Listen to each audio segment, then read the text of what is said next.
Okay, we're heading up to Angeles Crest. Got a couple other motorcyclists in front of me here. Gonna have a little fun today all by myself. I want to kind of set my own pace, not really worry about anybody else. Should be good. Got an R6 and looks like a ZX6R or maybe bigger.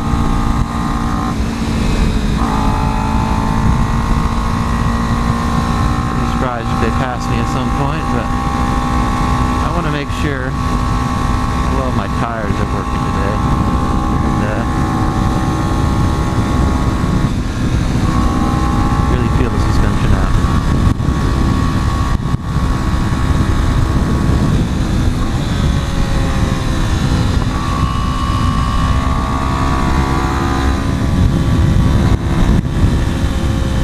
Forgot to bring the screwdriver, so I can't really tune the suspension today, but that's okay.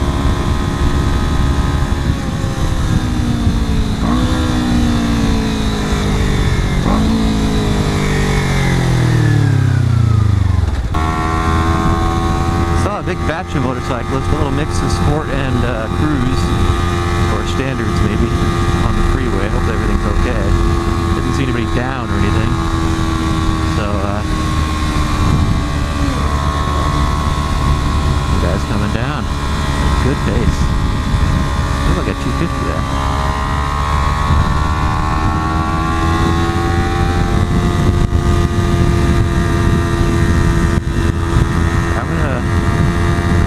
I'm trying to experiment with a bit today. It's positioning, body positioning.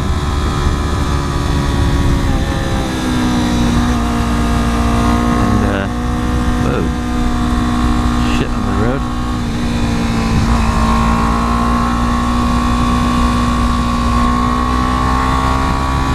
Let me get comfortable first before I start doing that.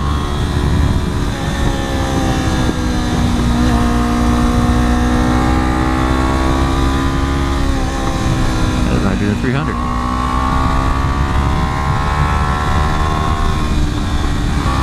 I went to Malibu recently, Isle of Malibu TT ride, and I had a lot of trouble there. I mean, the cold, the wind, I don't know, maybe my head was in the game, you know, and also just worrying about the other bikes behind me. Somewhere in there, I just lost my edge. So today, it's kind of an experiment to make sure I still have a bit of an edge, or honed my edge a little bit. It got a little dull.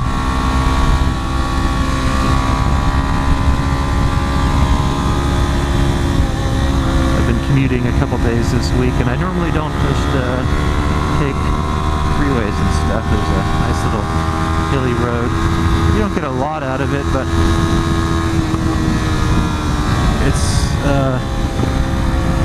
still gives you a little something to practice on.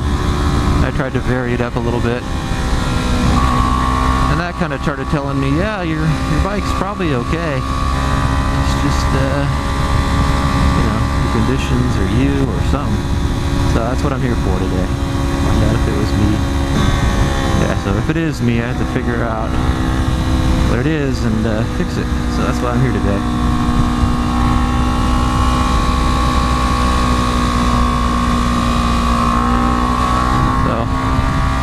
I don't know, maybe those guys are not looking for anything too high speed, because I know I'm not necessarily flying through here. I'm still feeling things out.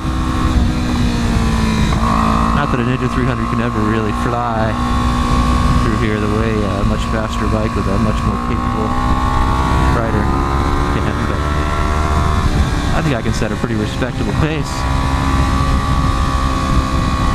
I've gotten more used to this canyon. Not quite remembering the curves or the route, as it were.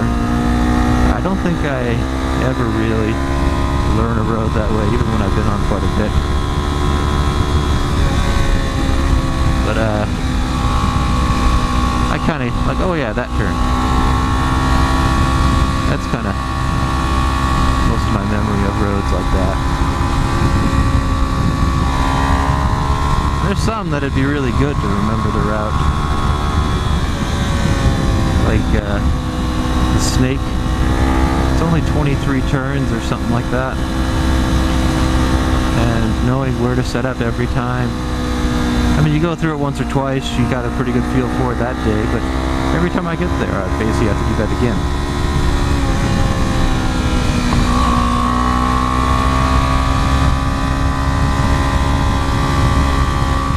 So you may notice I moved the gear position indicator on my bike right here above the tachometer. I think it makes it easier just to glance down and figure out where you're at instead of having to actually tilt my head down.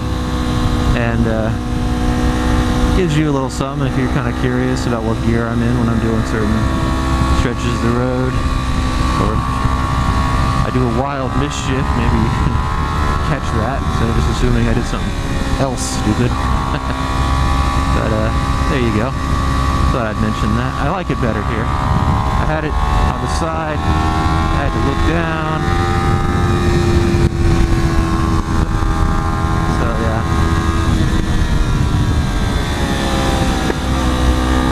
And my tires have been kind of concerning me a little bit lately. I did a big ride out to like Azusa area. I was going to try to ride Azusa Canyon, but it was a little too soon after the fires that went through Glendora Mountains area, and they wouldn't let me up. But when I got there, I looked at my tires, and they looked all shredded, just like track tires, you know, or after a day at the track. And that was just basically freeway the whole way. So that kind of baffled me a little bit. But after that, I wonder if I kind of heat cycled my tires in a bad way. Because now they feel a little stiffer, less soft. I think that's not the first time I've been out there, so I don't know. Maybe they're just getting a little old. I think I probably put about 4,000 miles on it. I don't exactly remember when I switched them out. I didn't write that down. I remember I told myself to do that.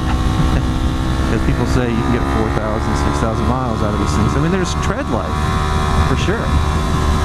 But I think some of the softness that makes them so good might be lost. I don't know. I don't want to push things too hard in case it is not going to stick the way I've had it stick on here before. But I'm going to push it a little bit and have some fun. So far I haven't had any concerns, any feel of slip out on this stretch of road. A little bit on the way here. Maybe that's because I'm rounding them off a little bit and I just need to get some more,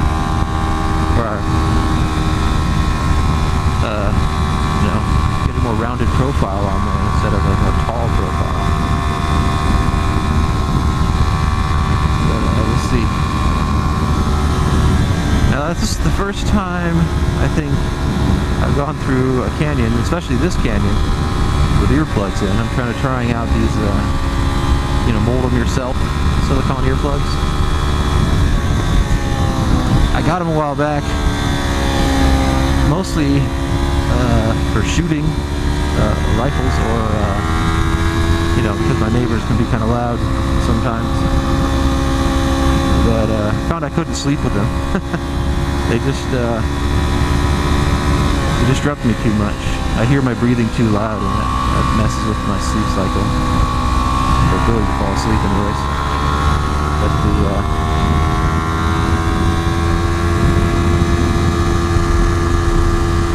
figured, hey, I tried the foamies for a while. Apparently I'm never using them right, and I don't like to throw them out that quickly. As you're supposed to. So, a bit of fun.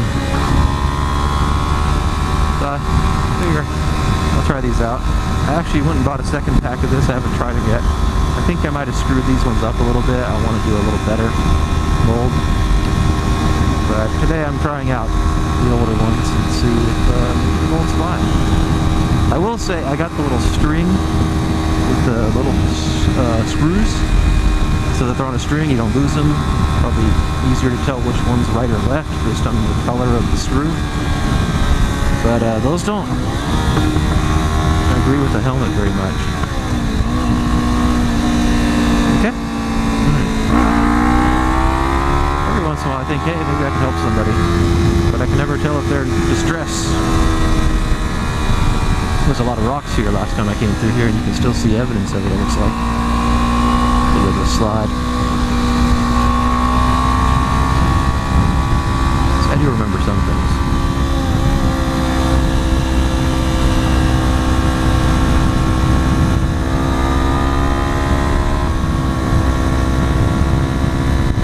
It's been pretty fun so far. Get a good feel for things, everything seems comfortable. I put some new grips on. I think I screwed up one of them though. I may have to go get some other ones. I like these a lot though, so I might just have to get another set of them. I tried to put one on the throttle tube and I was having a lot of trouble. I left it on there overnight, I took it off, now it's kind of stretched and it doesn't like being on the other side. So I ended up putting the other one on the throttle tube. Now the one that's stretched out isn't quite sticking well, so I put some tape on it. So at least I feel safe enough to ride today, but I need to go get some new ones, replacement ones. They're softer, even with the tape, compressing some of the softness out of it. Especially on the right side, it's much thicker. It's more comfortable on the throttle. I think it makes it a little easier to turn it and grip it. I don't have the longest of fingers, so I have to have the adjusters down really close, but my hand's kind of big enough. But I have to wear extra large or large gloves, so it's a toss-up. There they are.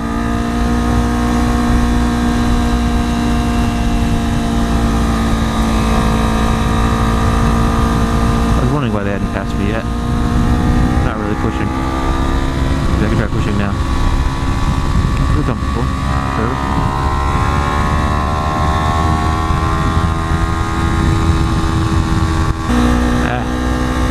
That's how big that turn is.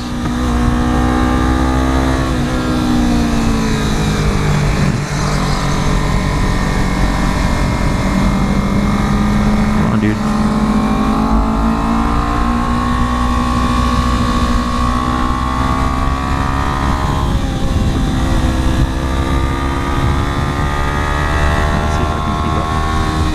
Doubtful. The confidence is sapped.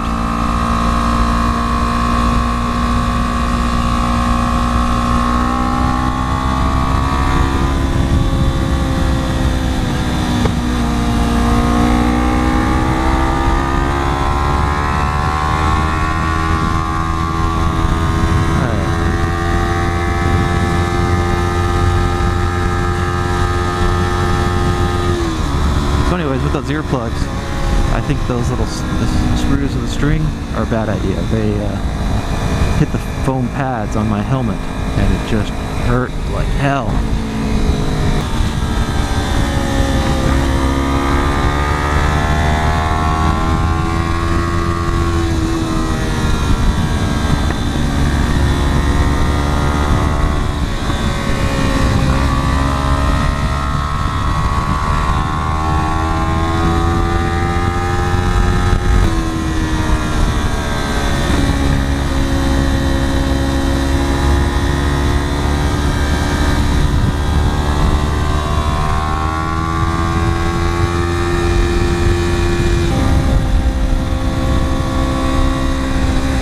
Watching that Keith Cole twist of the wrist thing. I tried watching it a long time ago and I think it just didn't click for me. I was too new of a rider. A lot of what he's talking about didn't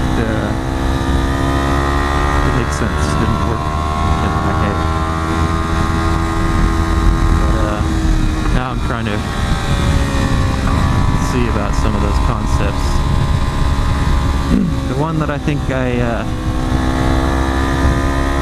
have a problem with for sure is that whole once the throttle's cracked open, it stays cracked open and it's, you know, gently rolled on, whatever that thing is. And I know I often, I guess, lose faith in the ride and I leave that off, which can be very dangerous. bigger, more powerful bike, even on this. And I think I encourage that kind of problem too often. I'm trying to get better about that.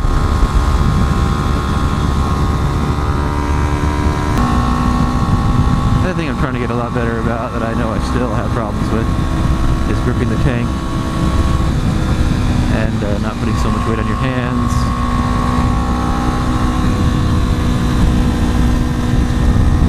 I think I can definitely tell the advantages when I'm actively holding on to the tank. I can feel my hands lighten up a little bit, and I feel like I have a little easier time controlling things, where when I'm kind of holding on with my hands, I get a little more, I can't do that because I gotta have enough to hold myself up too, you know, and that's wrong. That's what's going through my head when I run into those situations.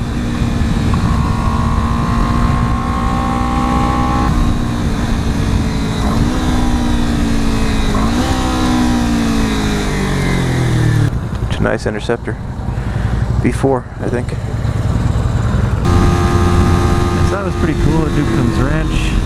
When I showed up, there was one of those new Corvettes, I think the C7, with the 4 pipes in the middle. He was changing it to a T-top. Having trouble sorting out how to do it, but he managed it with the motorcyclist help. And when he took off, it was nice. It sounded really good. Of course, he kind of chickened out at the corner, unfortunately. It wasn't as cool as it could have been. But to make up for that, the Lotus Exige showed up. Now, I've loved the Lotus Exige back when I was playing Gran Turismo 2, I think. Not that long ago. So, it was amazing.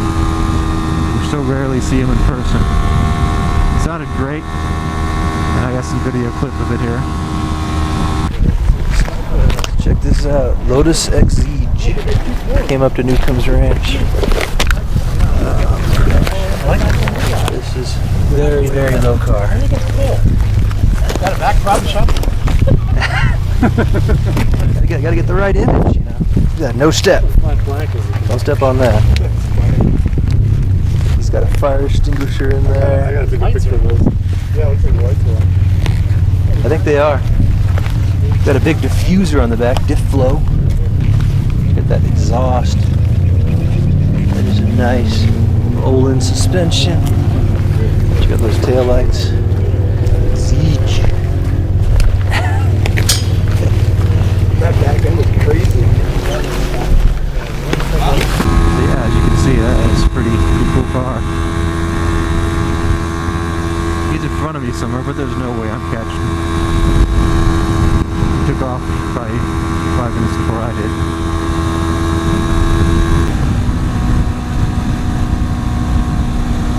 Whoa. Camouflage camper. Kind of ridiculous. How does something like that blend in with anything? Even with that paint job. But it looks kind of cool. Tactical.